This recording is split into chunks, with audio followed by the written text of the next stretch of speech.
ያብይ አባት ጠንቋይ ነው። እጅግ በጣም በውርጃ የሚታወቅ ጠንቋይ ነው። የሚገርምህ ትክክለኛ ቦታው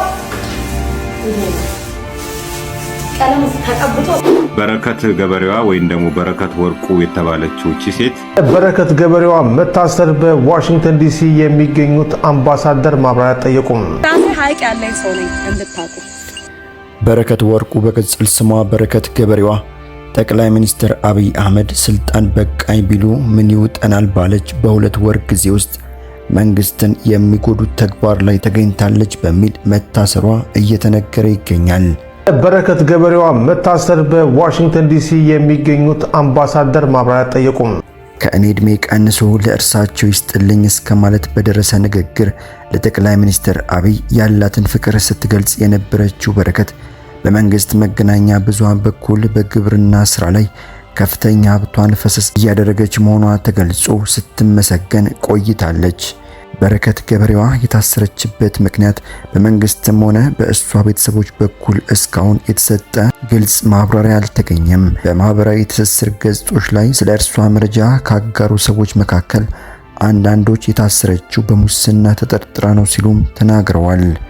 ከአንድ ወር በፊት ስንቄ ባንክ በሐዋሳ ከተማ በስሟ የተመዘገበ 200 ካሬ ሜትር ስፋት ያለው መኖሪያ ቤቷ በ12 ሚሊዮን የኢትዮጵያ ብር ለሐራጅ ጨረታም ቀርቧል። ባንኩ ይህን በማድረጉ መንግስት የግብርናው ዘርፍ እንዲያድግ ምንም እያደረገ አይደለም ብለው አንዳንዶች ሲከራከሩላት እንደነበር ተገልጿል።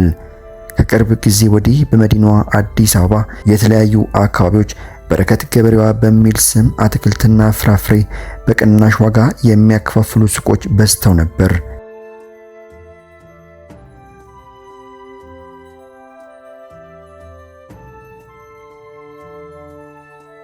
ያስከበረኝ ኢየሱስ ነው የምትለው በረከት ገበሬ ለመሆን ከምትኖርበት አየርላንድ ወደ ኢትዮጵያ እንደገባች በአንደበቷ ተናግራለች። ከ13 ዓመታት በፊት 1 ሚሊዮን ዩሮ ይዛ ወደ ኢትዮጵያ የገባችው በረከት አሁን ላይ ወላይታ ውስጥ በ600 ሄክታር መሬት ላይ አትክልትና ፍራፍሬ ታመርታለች። ቃሪያውን ግን ከ300,000 በላይ ቃሪያ ነበረን። እሱን ከመደብ ላይ አንስተን ብላቴ ወደሚገኘው እርሻችን ለመውሰድ ዝግጅት ላይ ነን ያለነው። ሽንኩርታችን ደርሷል። በነገራችን ላይ ስንዘራ ስንተክል ከመድረሱ በፊት ነው እንጂ አፈር በአፈር የምንሆነው። ስንሸጥማ ለምን አፈር በአፈር እንሆናለን? ከዚያ ቀድሞ በአርሲ በ40 ሄክታር ላይ ያለማችው አትክልት በወጣቶች ተቃውሞ ምክንያት ወድሞባት በኪሳራ ወደ አየርላንድ ለመመለስ ተገዳ እንደነበር ይታወቃል። እንደገናም 3 ሚሊዮን ዩሮ አፍርታ ወደ ኢትዮጵያ በመመለስ የግብርና ስራዋን ተወልዳ ካደገችበት አዋሳ ብዙም ሳትርቅ በወላይታ ስራዋን የጀመረችው በረከት የተወለደችው እዛው አዋሳ አካባቢ እንደሆነም ተናግራለች። ደቡብ ሱዳንና ዩጋንዳም እንደኖረች የምትናገረው በረከት ፍሬንች ባሏን የተዋወቀችው በዩጋንዳ ትምህርት ላይ ሳለች እንደሆነም በአንደበቷ መናገሯ ይታወሳል። በዚሁ የበረከት መታሰሯን መነሻ አድርገን በሀገራችን ድብቅ 3 ሴት ባለሀብቶችን ማንነትና ያላቸውን ረብጣ ገንዘብ እናስደምጣችሁ። ወርቁ አይተህ ነው የልጅነት ባሌ ነው፣ የመጀመሪያ ባሌ ነው። ጆሃር ሲራጅ መሐመድ የ4 ኪሎ የጠቅላይ ሚኒስትር አብይ አህመድ መንግስት ተፎካካሪ አድርጎት ለ2 ዓመት የሚጠጋ ጊዜ እንደኖረበት ይታወቃል። ያ የመኖሪያ ቤት ግን ዛሬም ድረስ ማነጋገሩን ቀጥሏል። ከሚያነጋግሩ ጥያቄዎች አንዱ ቤቱን ማን ሰጠው የሚለው ይጠቀሳል። ያየሰው ሽመልስ የደም መንበር በሚል መጽሐፉ ላይ መኪያ ማሚዮ የምትባል በእርሻ ዘርፍ የተሰማራች የአርሲ ተወላጅ ባለሀብት እንዳለች ጠቅሶ ለጆሃር መሐመድ መኖሪያ ቤቱን የሰጠችው እርሷ መሆኗን ይገልጻል። ጆሃርም አልጸጸትም ባለበት መጽሐፉ ላይ ስለዚች ሴት ሰፋ ያለ ገለጻም አስቀምጦ እናገኘዋለን። እሱም ከእስር ቤት ከተፈታ በኋላ ብዙ ወደ ተወራለት የቦሌው ቤቱ መሄዱን የሚያስረዱ ገጾች ይገኛሉ። ይህንን ይዘን ከፖለቲከኞች ጋር ለየት ያለ ግንኙነት የፈጠሩና ራሳቸውን ያበለጸጉ ኢትዮጵያዊ ሴት ስንፈልግ ዶክተር እመቤት ዘሪሁንን እናገኛለን። የጥርስ ስፔሻሊስቷ እመቤት ዘሪሁን የሐረር ልጅ ናቸው። የአዲስ አበባ ከንቲባ አዳነች አቤቤን ተግባር ከእግዚአብሔርም በላይ ነው በሚል ንግግራቸው የሚታወቁት ዶክተር እመቤት የኩባ ተማሪ ናቸው። አባታቸው በኢትዮ ሶማሊያ ጦርነት ጊዜ ለአንዲት ኢትዮጵያ ሲሉ ተሰውተዋል። በዚህም የተነሳ ነው ኮሎኔል መንግስቱ ኃይለማርያም ዶክተር መቤት ከሀገር ወጥተው እንዲማሩ ያደረጉት። ሲመለሱም ኢህአዴግ ሀገር እየመራ አገኙት። ይህንንም ወደ ጥሩ አማራጭ በመቀየር በስማቸው የጥርስ ክሊኒክ ከፈቱ። በዚህም ረብጣ ገንዘብ ማግኘት ቻሉ። በመዲናዋ አዲስ አበባ ሚናሮል የሚል ታዋቂ ህንጻም ገነቡ። መኪና ማጠብና ህንጻ ማጽዳት ያዝናናኛል የሚሉት ባለሀብቷ ዶክተር መቤት በጥርስ ሐኪም ቤታቸው የፊሊፒንስ፣ የኮሪያ፣ የህንድና የሌሎች ሀገር ሐኪሞችን ቀጥረው ያሰራሉ። እናቴ ሙስሊም ናት፣ አባቴ ክርስቲያን ነው ሲሉ የሚደመጡት ዶክተር መቤት የድህነታችን ምንጭ ስራ መጥላታችን ነው ብለው ይቆጫሉ። ብዙዎች ግን በስተጀርባ ለፖለቲከኞች የሚያደርጉት ድጋፍ ከፍተኛ ነው ሲሉ ይናገራሉ።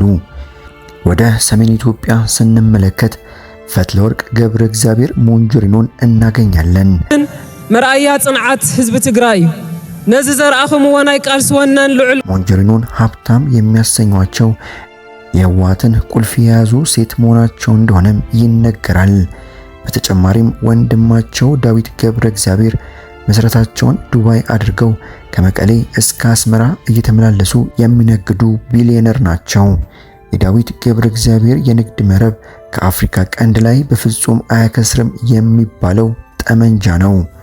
ብዙ ተንታኞች ፈትለወርቅ ገብረ እግዚአብሔርና ዳዊት ገብረ እግዚአብሔር እጅ ለእጅ ተያይዘው ይነግዳሉ ሲሉ ይደመጣል።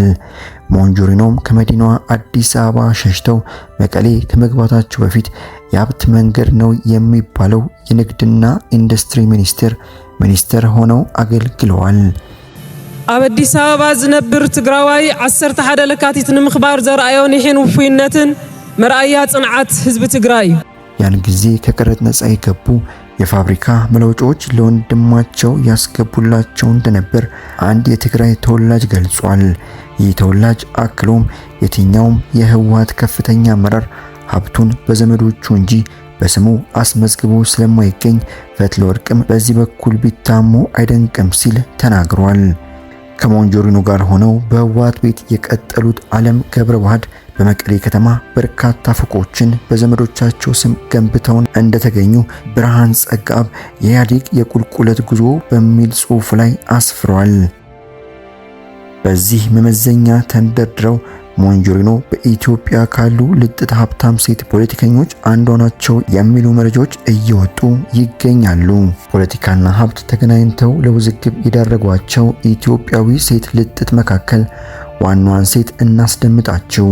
በባላቸው መለስ ዜናዊ አፍ ትንታጓ ሴት የሚባሉት አዜብ መስፍን የሀብት ምንጭ ማወዛገቡን ቀጥሏል።